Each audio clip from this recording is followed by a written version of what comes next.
Sejam todos bem-vindos ao podcast ERA, Educação Radiológica Avançada. Aqui você tem segurança nos seus exames radiológicos através do conhecimento. Meu nome é Thiago, eu sou médico radiologista e hoje estou sozinho no podcast, pessoal. Estou um pouco desfalcado. Enfermeira Karen foi passear um pouquinho aí, foi dar um rolezinho. O técnico Giovanni foi cuidar de um problema de saúde. E cá estamos nós gravando o podcast que não pode faltar. E justamente por causa disso, resolvi gravar um tema mais específico da neuroradiologia. Então vamos lá, pessoal, sem enrolação. Você sabe identificar uma hemorragia subaracnoide? Você sabe graduar essa hemorragia em graus de risco, né? Qual é o achado mais importante? Qual é a escala que a gente está utilizando no momento? Então, trouxe aqui essa mini aula de hemorragia subaracnoide para todos verem aí e vamos aprofundar o conceito, melhorar o laudo, melhorar a descrição do laudo e ver quais são as principais etiologias e fatores de risco, tá bom? Então, a hemorragia subaracnoide, ela é responsável por aproximadamente 3 a 5% dos AVCs, pega a faixa etária de adultos principalmente, e ela é esse sangramento aqui, pessoal, esse sangramento bem adjacente à pia mater, tá? Ela desloca a dura. A hemorragia subaracnoide, você vê ela delineando sulcos do parênquima cerebral, tá? E ela tem várias implicações. Quando isso ocorre, geralmente é um processo grave, né? Gravíssimo na maioria das vezes, e a gente vai discutir aqui os vários graus de hemorragia subaracnoide. O que a gente tem de fator de risco?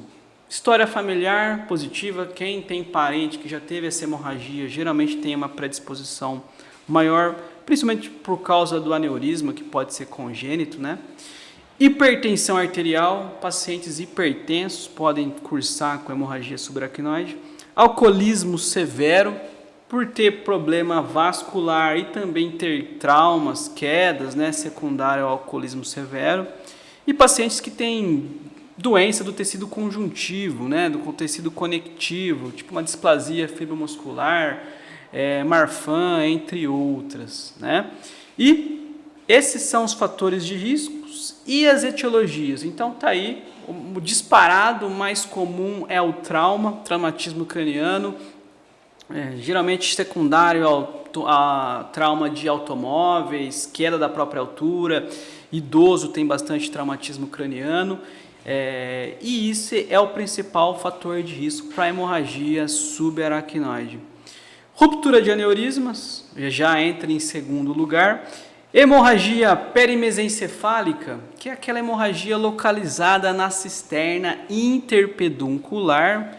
Geralmente é um tipo de HSA mais tranquilo, né? Geralmente é autolimitado. Muito se especula que seja de etiologia venosa ou até mesmo idiopática, a gente não sabe muito bem ainda determinar, e ele tem um curso um pouco diferente das demais hemorragias subaracnoides, tem um curso mais benigno, tá?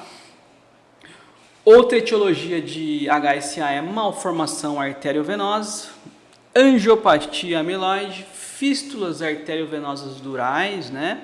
E por último, mas não menos importante e bem comum, trombose venosa complicando com hemorragia subaracnoide, né? E quais são os pacientes que a gente tem que procurar HSA? O que ele tem de história clínica? Ele vai ter cefaleia, que é aquela dor intensa na cabeça, né? Pode ter até meningismo, que é a rigidez de nuca, não consegue fletir o pescoço. E aí pode ter vários outros sinais neurológicos, como convulsão, rebaixamento do nível de consciência, coma, sinais neurológicos focais, dentre outros. Mas o mais clássico é cefaleia e rigidez de nuca. E vamos para as imagens, pessoal. O mais importante aqui, que o técnico e o médico têm que saber ver, inclusive qualquer médico precisa identificar a hemorragia subaracnoide. E o principal achado de imagem é esse. Então, o paciente vai fazer uma tomografia e na tomografia a gente vai identificar aquele conteúdo espontaneamente hiperdenso, né? Aquele conteúdo mais branco, permeando as cisternas da base principalmente, ou entre os sulcos da alta convexidade. Então, o achado clássico é esse, né? É esse conteúdo espontaneamente hiperdenso no lugar do líquor. Geralmente a gente faz a tomografia como método de escolha para avaliar essa cefaleia intensa e logo em seguida, se for aprofundar com ressonância magnética, o achado na ressonância é também muito evidente, né? No flare a gente vai ver aquele hipersinal entre os sulcos ou nas cisternas da base ou adjacente a algum segmento arterial. Pessoal, é muito importante a gente topografar a hemorragia subaracnoide, porque é de lá que vai surgir as principais causas, né? As principais etiologias para ter a hemorragia. Então, o principal fator para a hemorragia, você precisa saber é localização. Então, você precisa localizar essa hemorragia. E o segundo é a graduação da hemorragia. A localização ela é importante porque se você vê que está nas cisternas da base, você vai pensar o que principalmente? Algum aneurisma de polígono de Willis, né? Se você vê ali na região da ínsula, mais na região perissilviana, o que a gente vai pensar? A gente vai pensar em algum aneurisma focal ali da cerebral média, na bifurcação do segmento M1. Se você vê na convexidade isolada, o que a gente vai pensar? A gente vai pensar em algum traumatismo crânioencefálico ou até mesmo uma trombose venosa de seio complicando com a HSA, né? Então a localização do HSA é muito importante para ser descrito no seu laudo, ainda que o estudo por anjo não tenha sido feito, né? Porque muitas vezes você vai topografar, vai desconfiar de um aneurisma e vai complementar esse estudo com uma anjo-RM ou uma anjo-tomo arterial ou uma anjo-RM e uma anjo-tomo venosa. Por isso que a topografia ela é muito importante. E se você está de plantão, se você é um radiologista de plantão, você é obrigatória a classificação de Fisher modificado para classificar o seu HSA. Quanto maior o Fisher modificado, mais grave é a hemorragia subaracnoide. O Fisher modificado é um update, é uma atualização do primeiro Fisher, né? Só que agora a gente só usa o modificado.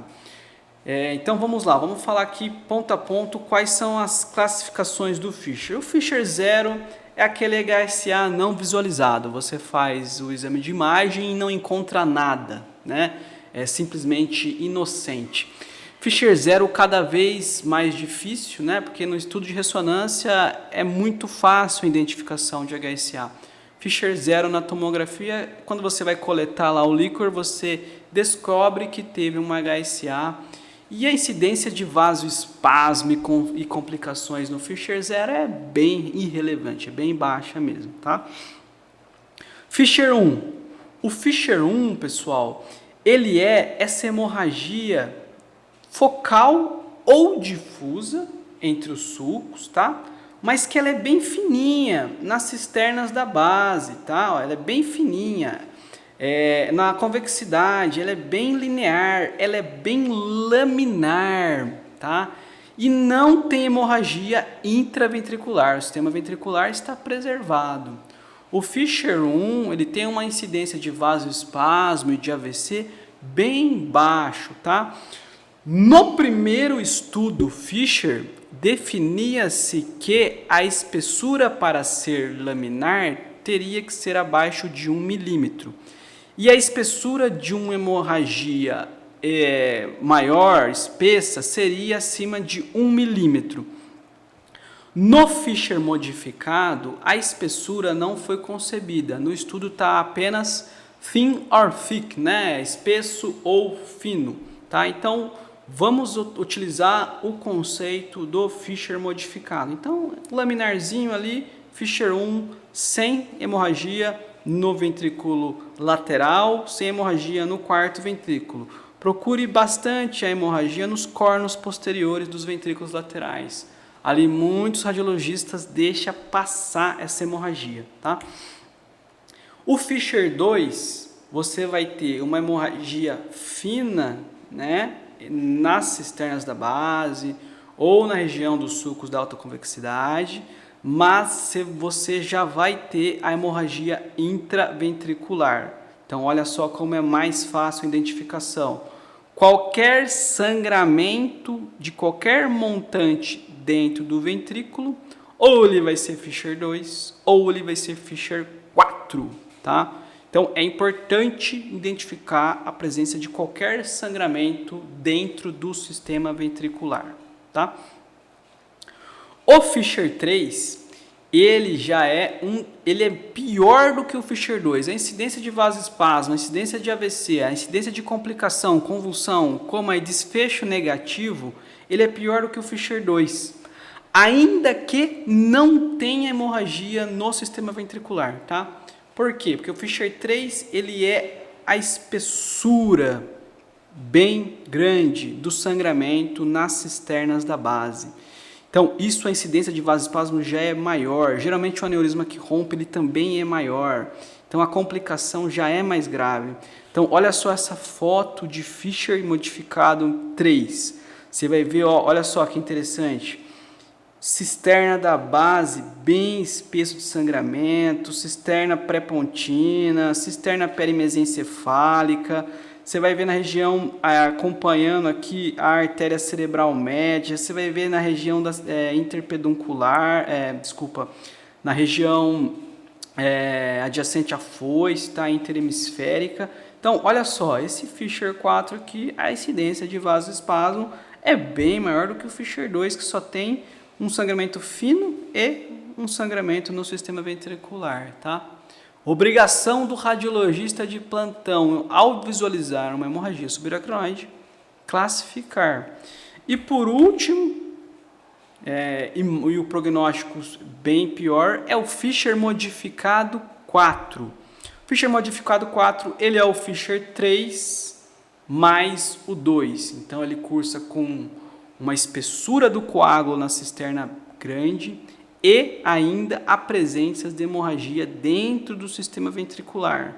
E aí, cara, todas as complicações disso, né? Sangue no sistema ventricular, dificuldade de drenagem licórica, hipertensão intracraniana, hidrocefalia, sangue no sistema das cisternas da base, você vai ver vasoespasmo, AVC, convulsão, rebaixamento de nível de consciência. O prognóstico Fischer modificado 4, ele é bem pior do que os demais classificações, tá, pessoal? Então, isso daqui tem que saber ver, tem que saber olhar, tem que saber fazer o laudo. Existem várias etiologias para o sangramento intracraniano, né? Desde aneurismas até todos aqueles que a gente discutiu, hipertensão, trombose venosa, mas que não vamos discutir aqui nessa pequena aula nesse momento. Essa aula é mais com foco para a importância da identificação do sangramento e a graduação segundo a escala de Fischer modificado. Beleza? Tá mandando bem? Tá sabendo? Então a gente vai ficando por aqui. Um podcast bem sucinto, rápido, técnico, mas que espero que ajude vocês na identificação e na classificação. Qualquer dúvida, estou sempre à disposição. Sigam a gente nas redes sociais, dê um like no botão, compartilhe esse vídeo com o radiologista menos experiente, aquele do plantão, que não está colocando isso aí no laudo, que isso pode agregar bastante valor para ele. E te encontro na próxima. Valeu, tchau, tchau.